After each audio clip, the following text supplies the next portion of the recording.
Hello everyone, how are you today? Today I wanted to talk about narcissistic supply and why it is so important to know the concept. About 4% of the population is sociopathic, and that's a lot. That's like 1 in 25 people, I think, and that is definitely a lot. And on top of that, that's sociopathy only, which are those that don't have, to sum it up, those that don't have any consciousness and they don't feel guilty for anything they do. So they can do wrong, like drinking a glass of water like nothing. So, and then there are the psychopathic people that are similar to that, but it's more genetic. Like it's their nervous system is just, they are made like that. But sociopathy is trained mainly. If a little boy or girl grows up in a family where there's a lot of crime and they trained him or her,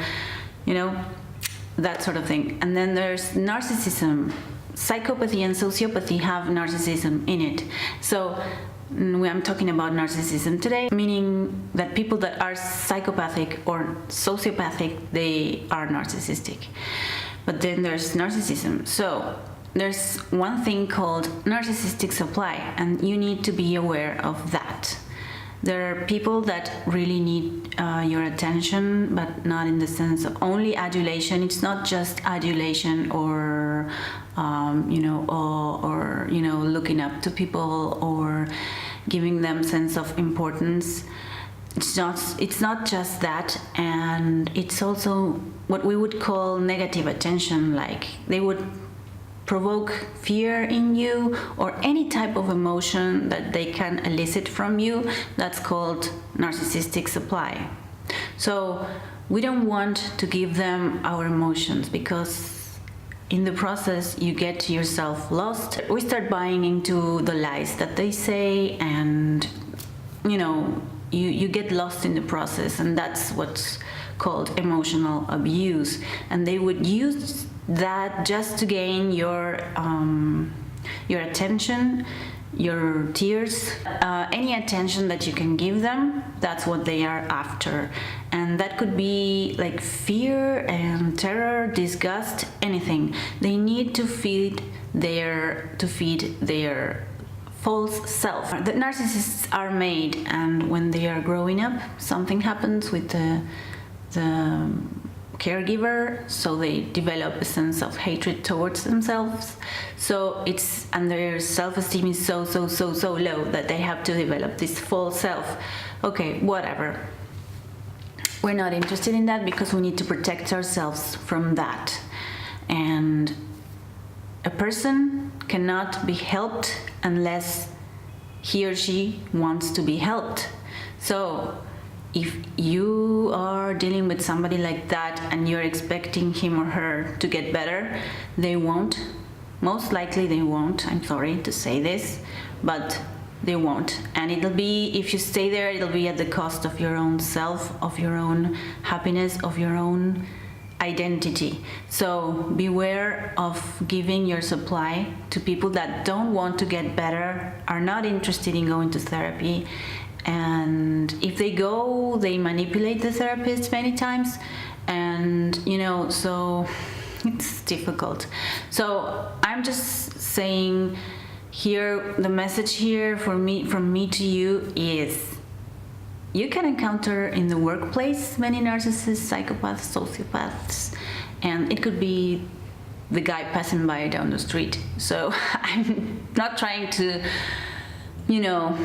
be too paranoid about this, but life has taught me that there are people that are not as good as one would think. So we need to not give them our supply, which is our life energy, our life force, and we will lose ourselves in the process of trying to help somebody else in this like this.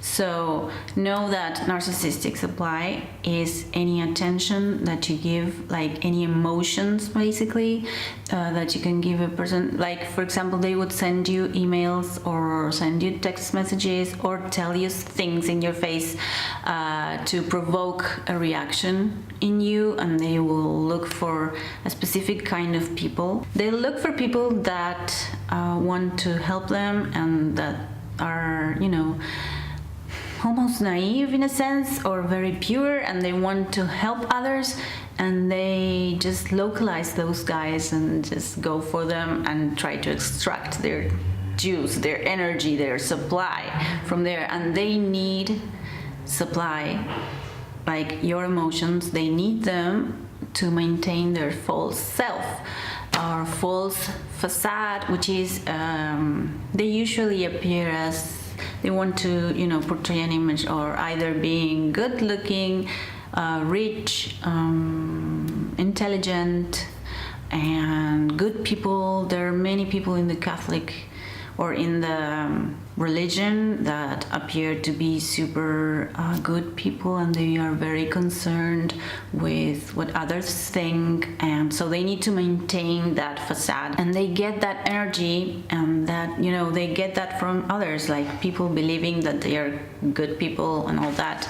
And in the meantime, when that happens, they destroy the self-esteem of the other person because they cannot take the blame and the shame. So they, like I said in my previous videos, they manipulate people and they put the guilt of everything onto you. So those are guilt trips, and you don't want to be that. And if you're getting out of a relationship, either in the workplace, a friend, or a, you know, a romantic relationship, you don't want to react.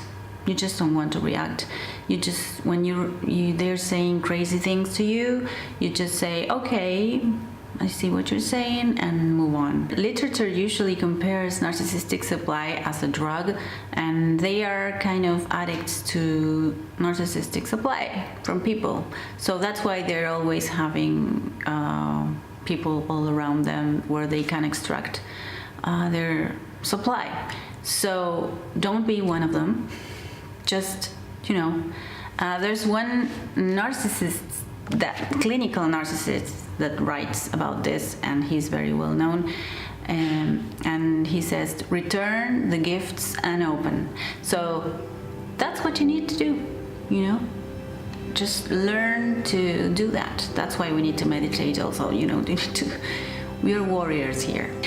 So thank you so much for being here. I really appreciate you that you are here listening, and thank you so much for, you know, subscribing to my channel, and I will see you in my next video. Bye. Thank you so much. Bye.